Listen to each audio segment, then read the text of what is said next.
বেল্লায় পাঁচিল, পাঁচিলের উপর কাঁটা তার, আর তার উপর সিসিটিভির কড়া নজর। কিন্তু পাঁচিলের আড়ালে কি?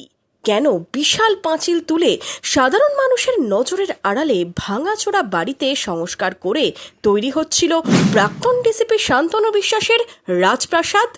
ইডি হানা দিতেই কৌতূহল কান্দির মানুষের। প্রশ্ন উঠেছে, কান্দিতে শান্তনুর প্রাসাদে কেন এত নিরাপত্তা?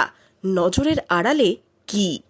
কান্দিতে প্রায় 4.5 বিঘে জমির ওপর বেল্লায় এক বাড়ি। বাড়ির মধ্যে বিশাল পুকুর, পুকুর ঘিরেও সিসিটিভি, বাড়ি ঘেরা উঁচু পাঁচিলে। পরিত্যক্ত বাড়িতে কয়েক বছর ধরেই হচ্ছিল কাজ।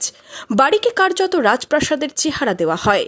নির্মাণ করা হচ্ছে একাধিক মন্দির, তালাবন্ধ একাধিক ঘর, প্রায় প্রতিটি ঘরে রয়েছে এসি।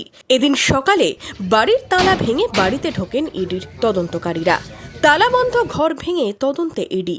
এই বাড়িতেই থাকেন শান্তনু সিনহা বিশ্বাসের বোন, কান্দি পৌরসভার ভাইস চেয়ারম্যান গৌরী সিনহা বিশ্বাস।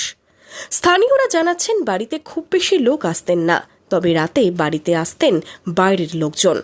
সকাল থেকেই রয়েছেন আন্দুলিয়া গ্রাম পঞ্চায়েতের প্রধান মামনি রাজবংশী এবং তার স্বামী Jagannath Rajbanshi.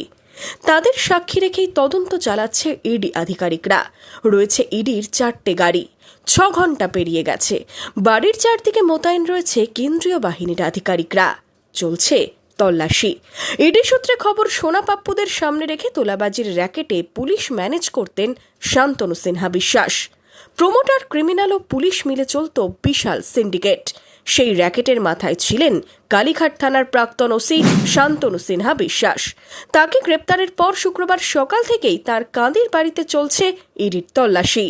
Bureau report, imagine community media.